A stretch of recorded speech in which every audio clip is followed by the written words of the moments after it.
Hello, Michael. Welcome back to the Hidden Why podcast. Great to have you here today. Yes, yes. Thank you. Thank you for having me. This is round two. Yes, it is. Yes, it is. We were talking. The first round wasn't during the great time of our lives, so. No, I just looked it up. 903, episode 903. This is about, I don't know, we're into the thousands now. So not too long ago, mate, but yes, it was during COVID times, and you shared an encouraging story back then for our guests. And you've just launched a new book, so we're going to jump into that today. But before we do, let's just recap on your journey because I think it's a really inspirational story. And I love sharing those stories. I think it's really uplifting and motivational to those that are listening. So tell us a bit about your background, where you come from, and how you end up here. All right, all right. So on the first time you met me, I shared a story that launches my story perfectly, Lee. So Yeah. I'm going to do it again. I'm going to bring you back down that path. And it's about a farmer and a donkey. All right. And this donkey is one of his favorite farm animals because once he finishes working with the donkey, he brings the donkey home and allows the donkey to play with his kids. So you imagine he brings the donkey home, the kids come out the house, they wash him, they ride him, so the donkey is more like a pet slash work animal. But one night he brought the donkey home, he released him into the farm, and then the next morning when he came out and he called the donkey didn't show up. So he whistles for him. The donkey, doesn't show up. So he starts walking around the farm to find him. And he finds him at the bottom of an empty water well. During the night, the donkey was wandering. And as he wandered, he fell into the water well, but obviously he couldn't get out. So the farmer comes over and it's like, wow, I want to get my donkey out. So the farmer gets six of his friends. He brings them over to the well. And he's like, how are we going to get him out? One of his friends suggested that they pull him out with some rope. So all six of them went and got some rope and they started to lasso the donkey. They throw the rope, they miss. They throw the rope, they miss. They finally throw it by his hind legs. The donkey steps into the rope. They shimmy up his body and they start to pull. They pull, the donkey moves. They pull, the donkey moves. Then halfway up the well, they realize that the donkey's too heavy. So when they realize the donkey's too heavy, they lower him back to the bottom of the well. And now that farmer has to make a grim decision. Now, he can't feed the donkey food at the bottom of the well because that wouldn't make any sense. He can't starve him because, like I said, it's more like his pet slash work animal. One of his hot-headed friends said, hey, just shoot him. He's like, no, I can't do that. But one of his more reasonable friends said to him, listen, you don't want your kids to fall into that well, so we're going to cover him with dirt so we can make sure that your kids are safe, but you're going to have to sacrifice your donkey. So all six of them got shovels and they started shoveling dirt into the well. Every time that dirt would hit the donkey, he would scream. Every time he would scream, it would cause the farmer some distress. Dirt, scream, dirt, scream. Then all of a sudden, the scream stopped. They gave the donkey a moment of silence, but they went back to work. More dirt, more dirt, more dirt, more dirt. Next thing you know, you see the donkey's right ear. They're like, whoa. They start shoveling double time. You see half his body. They start shoveling even faster. And the next thing you know, that donkey walked right out of the well that he fell into. Now, the moral of the story is this: every time that dirt came across the wall, it would fall on the donkey's back. He would shake it off and he would step on it. And that donkey used every scoop of dirt that was meant to kill him to save his life. I say that to you because I am the donkey. And what I've been able to do is I've been able to take an alcoholic father, a life living in poverty, living with a dysfunctional family, and I use all those things rather than being a catalyst to make me unsuccessful. I use it as a tool to make me successful. Yeah, that's a lovely story. Then it's really about resilience, isn't it? Like when you get knocked down, you get back up, you stand on top of it, and you keep on going. Yes, yes, yes, yes. And that's sometimes the battle. And when people don't understand that, they allow the adversity to become so big that it overwhelms them and prevents them from moving forward. So when you try to break it into pieces, it allows you to be able to absorb it and work through it in a more efficient way. What was it that gave you drive to keep on going? You know, what gave me the drive is the fact that I was fortunate enough by living in the ghetto, but I went to school outside of my neighborhood. And so I was able to see how other people lived separate from the people that lived where I was growing up. And being exposed to an environment that was different than my own, I always wanted that for myself. So when I do talks with teenagers in schools, I show them this picture of this house that I lived in with boards on the window. It looks condemned. And then I show them the raised ranch that I live in now. And I show them the contrast that at one point this was my reality, but being exposed to the other gave me the drive to know that it was possible. Okay. So it helps, that exposure that's external to your reality now, having exposure to a different reality, like a vision of a brighter future, gave you the courage, motivation to move forward towards that. Yeah, and it set the mark. So what's nice is anytime I got closer, if it didn't look like I wanted it to look like, I knew I wasn't there yet. Now, am I still at the end? I hope not. I hope I can buy or get into something bigger than where I'm at now. But no, it allowed to pull me, you know what I'm saying, through the process because, I would set limits. I grew up with roaches and bugs in my house and mice. And so I had different requirements for when I got my own place, and so I continued to set the standard until I got to a place where I felt that I was not and nowhere near where I came from. Yeah. I was thinking about this recently and about having that vision of where you want to go and using external tools to help you create that vision. And then we just talked about resilience. And I think sometimes resilience, we're going to get knocked down. We're going to get dirt thrown at us. We're going to have struggles, challenges, pain. But having that vision, that constant focus on that vision builds that resilience. And I was thinking, even in my life, and I haven't been through the worst upbringing at all, but I have battled with that sort of resilience and going through it and stepping back up again, it creates more confidence and more resilience. And then I create more tools.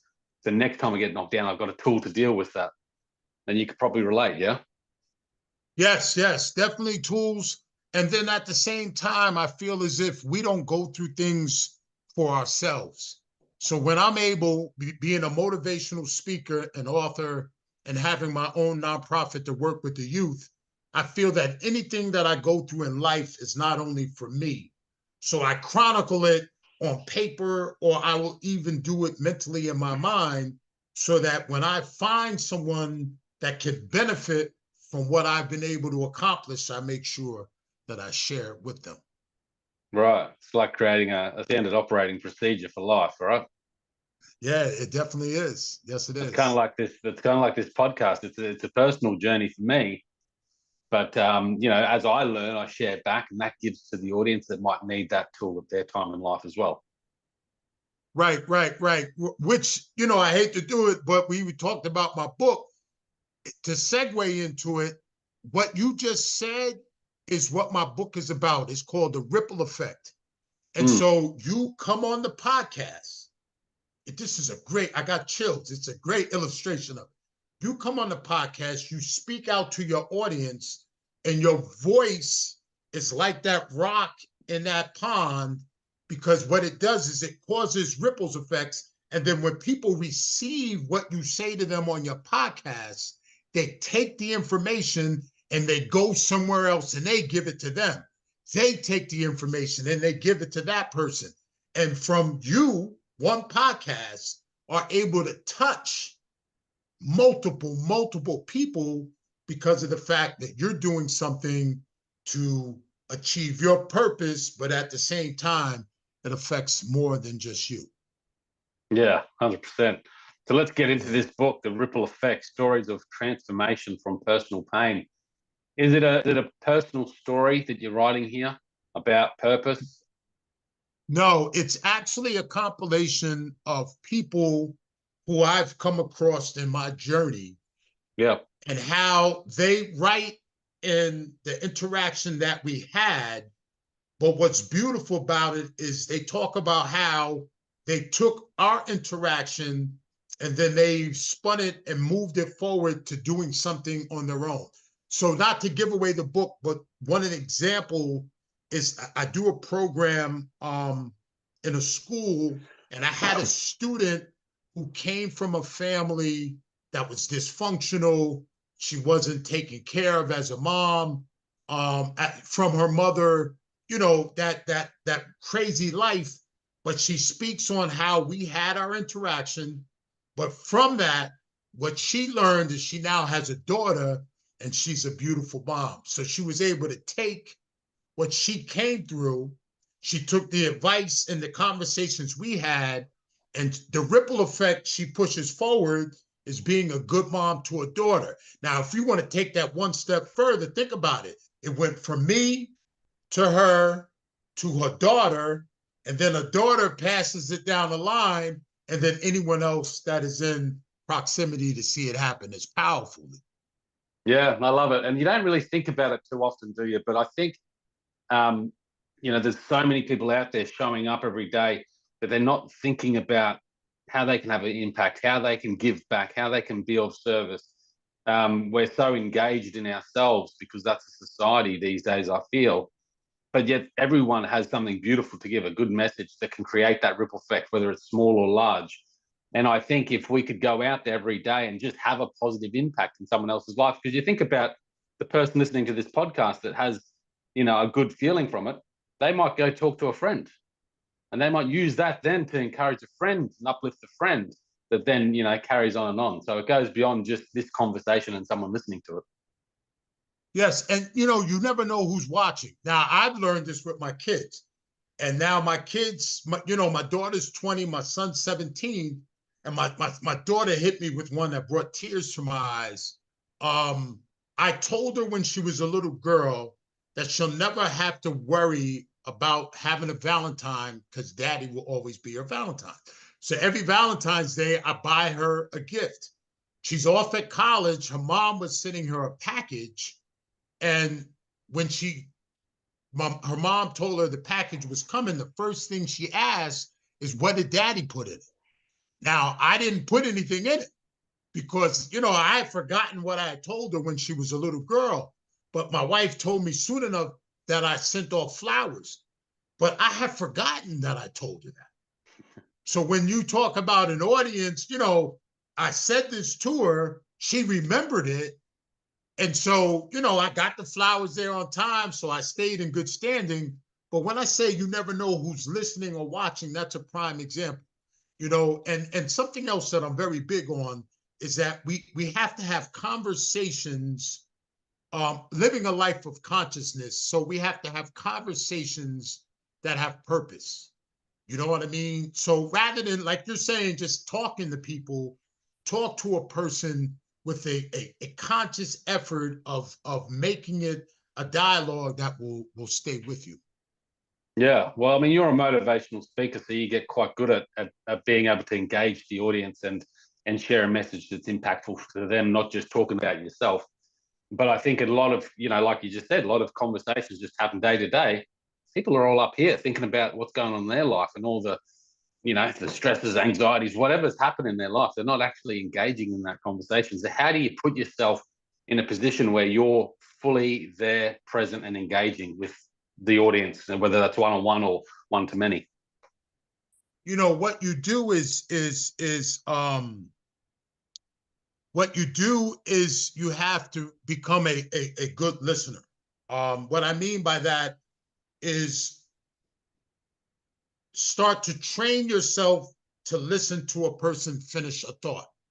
What we have a tendency to do is if you and I are talking, you make a statement and immediately I start to think about the response and I stop listening to you saying exactly what you want to say. So you have to gain some patience to allow the person that you're talking to finish what they have to say before you start your brain into the reaction of what's being said.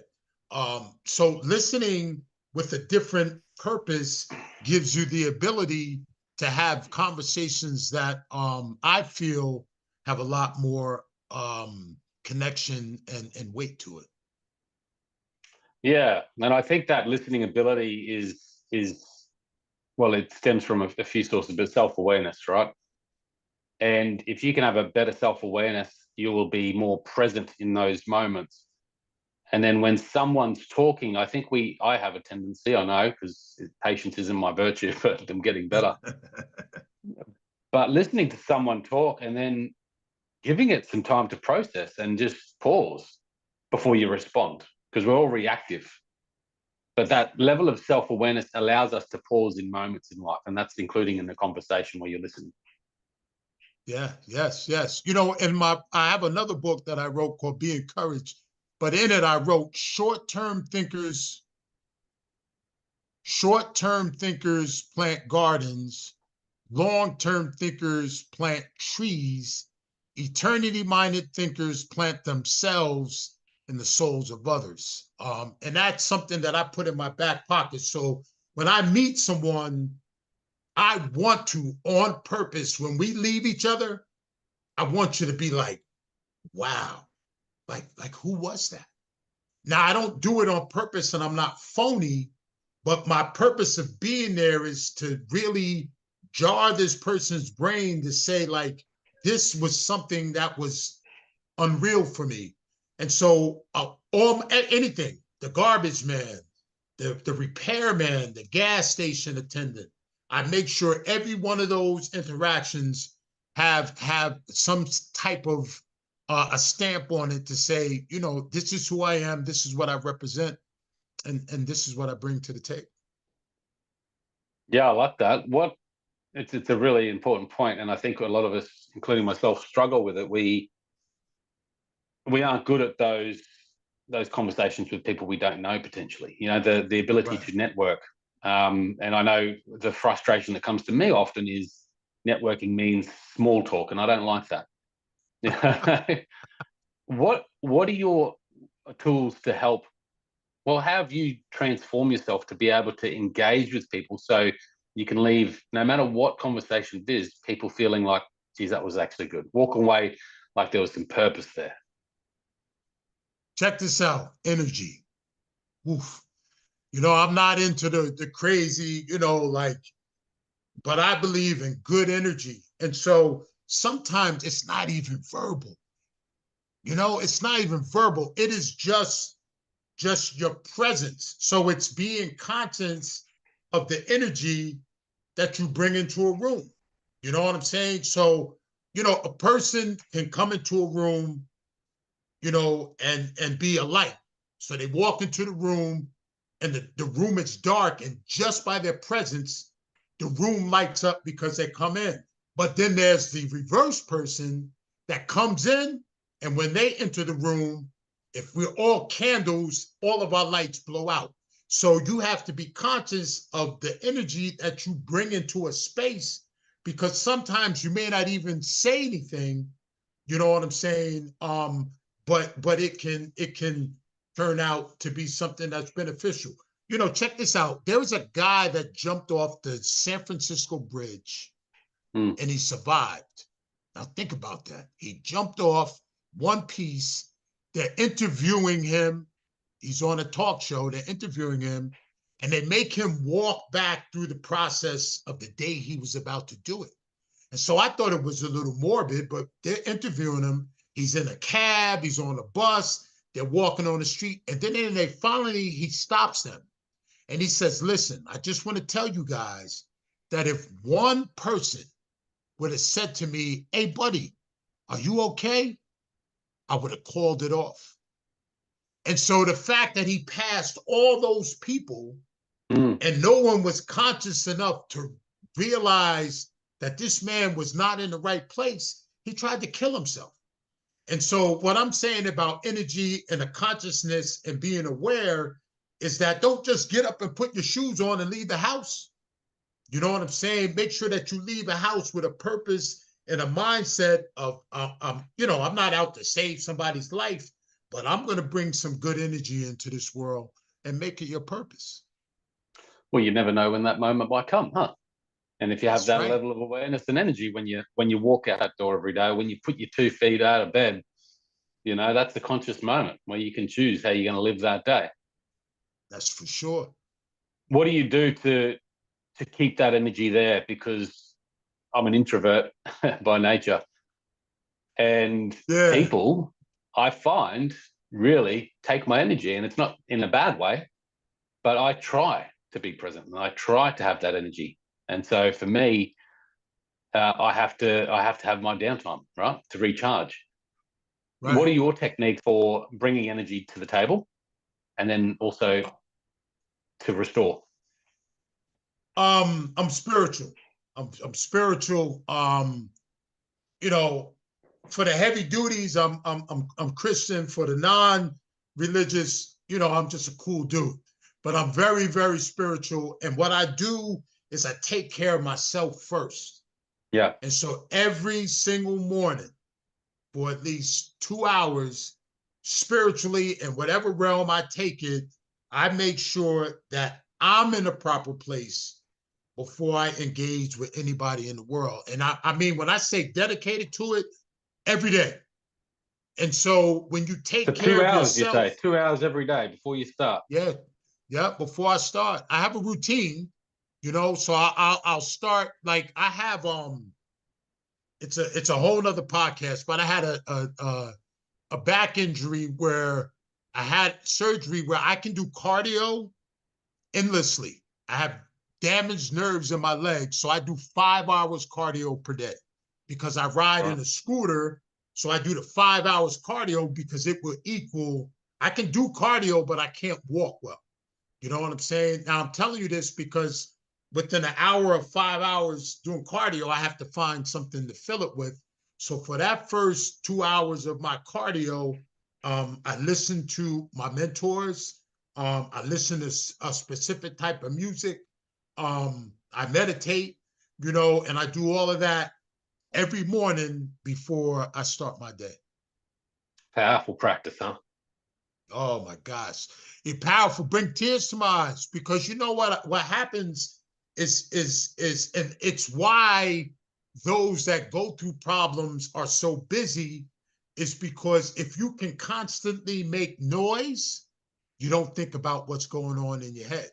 That's why Mm. people do that. You'll see people rushing from place to place, music all the time because they don't want the noise of what's going on in their minds to overwhelm them. For me, what I want is that quietness because it brings me clarity. When I'm on a roll and I'm going in and out of high schools, and my program, our service, I'm with kids for 2 full days. So I met a group of 20 kids on the first day.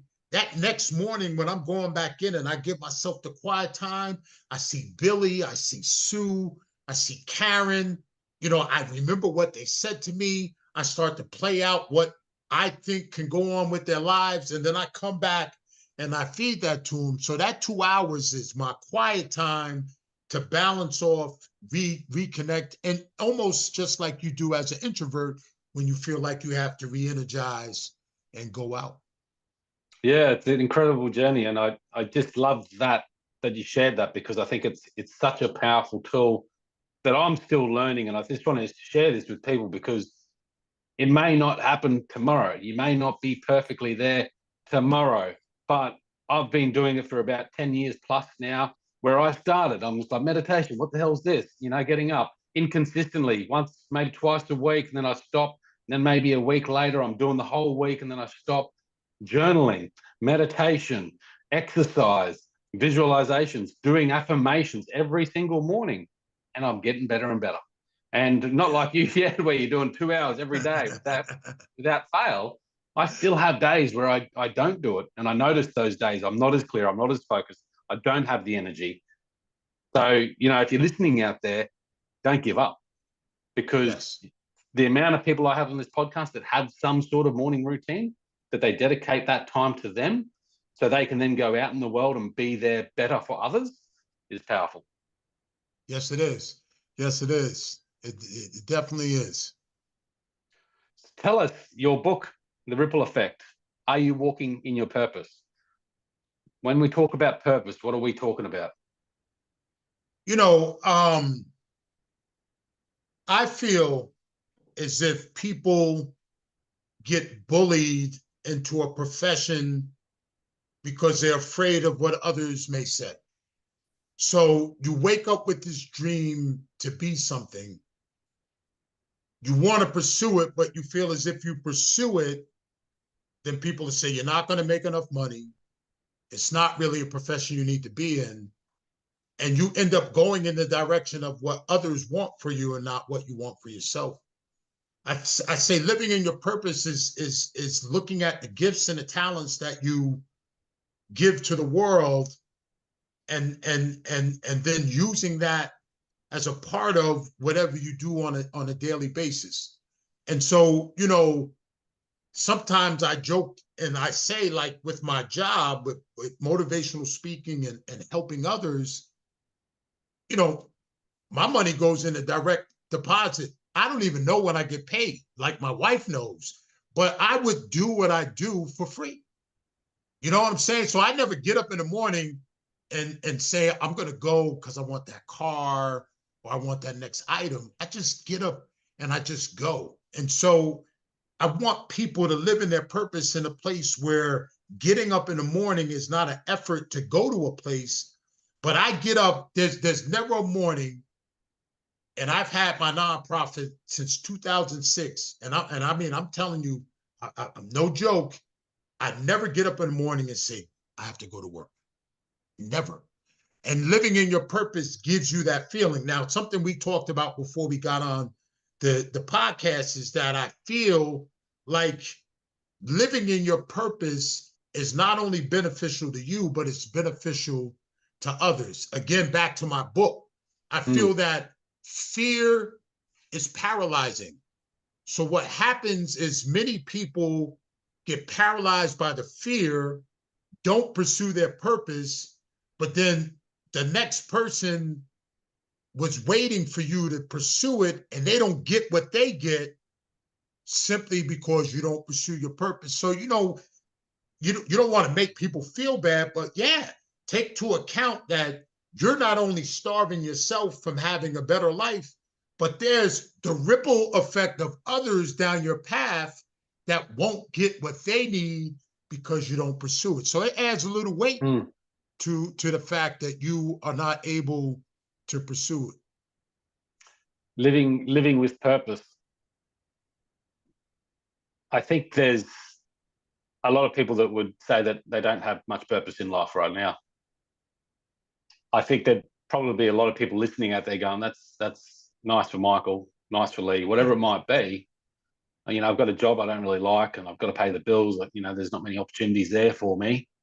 What would you say to those people that are listening?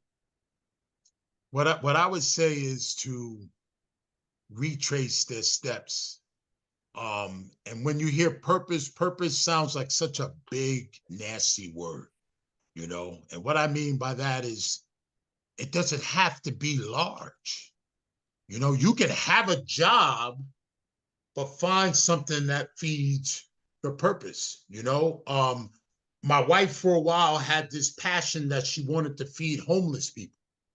Now we live outside of Manhattan and you know there's plenty of homeless people in Manhattan, in New York City. And so in the midst of doing her job, she was able to fulfill her purpose by feeding or helping feed the homeless. So by retracing your steps, what you do is you self-reflect and try to remember that thing that made you excited.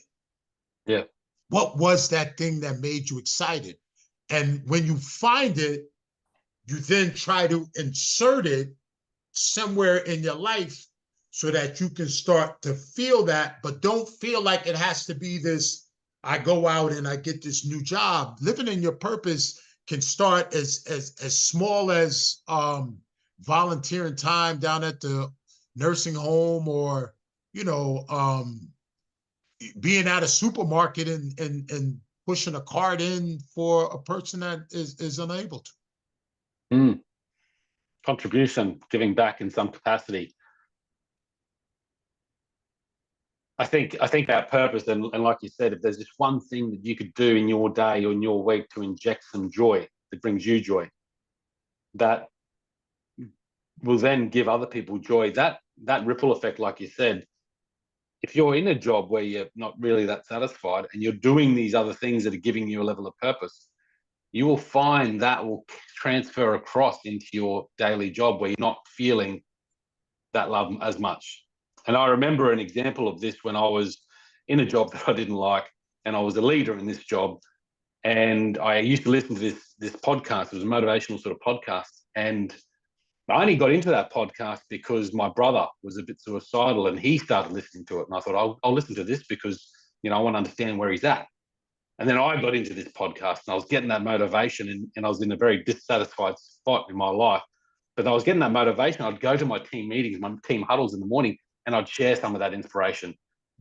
And that just made that day a bit better, even though I didn't like that job, So it does flow through. And if you can bring more purpose in your day where you're waking up, you're feeling the love, you're going, yes, I'm going to do this, even if it's small, it's a 5-minute thing, that will have a ripple effect for the rest of your day. Yeah. It balances it off. You know what I'm saying? It balances it off, and, I feel as if nothing in the world that you go through, if you look at it from the right perspective, is bad. You can find, a fresh perspective on anything that you're going through. So balancing it off and being able to take one from the other, is beneficial for your sanity, and for those around you. So the people at your job where you were the leader, you didn't want to rip their heads off. You were feeding them good stuff. Yeah, I love it. I think if you show up, every day with that little bit of purpose, it's like the morning practice. The morning practice will grow. It may not be a year. It may take 10 years. It may take 20 years. Same with showing up every day with a bit of purpose. Yes. And look what you've done. Yeah. Oh man. Oh, listen. Let me tell you. I bring myself to tears sometimes because I sit in my living room and I retrace the steps. I had an alcoholic father who was a raging alcoholic. He was physically abusive to my mom, verbally abusive to my mom. He never beat us as his children. I realized at a young age that if I sat on my mom's lap when he would physically go at her, he wouldn't do it. So at the age of 3 or 4, I'm climbing out of my bed to climb on my mom's lap to make sure he wouldn't beat her. Imagine these are the things like I went through all my life, but what I was able to do, and I preach this to people, is to make your pain profitable. And so what I have the intention of anything that I go through, if I don't make it pay me back, then it just came in my life for no reason at all. And so, I took it all. I took it all. And, what's crazy is I have 3 siblings who never went to any type of counseling, lived through the same thing as I have. My therapy is talking about it every day. And the fact that they've never talked about it, I love them dearly, but they are a mess.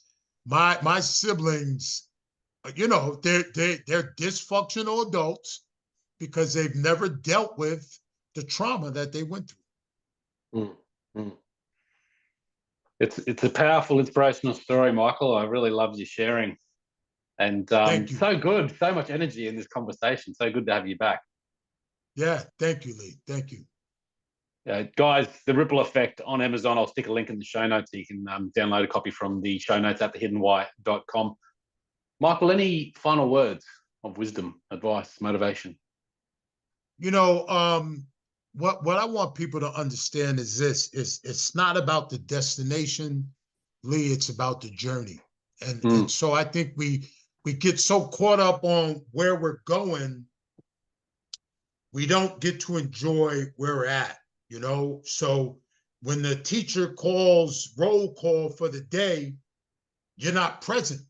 And if you're not present in the moment, then your life is not being lived to the fullest. So whenever I catch myself running too fast ahead, I stop.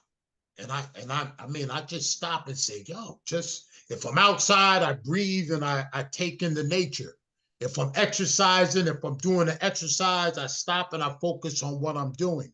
So stop striving, because you strive and you strive and you strive, you get to where you want to be and you look back and you forget what happened all the way to the place. So if you enjoy each of the steps, it makes getting to your final goal that more pleasurable, because you feel the entire journey on the way. Yeah, I love that advice.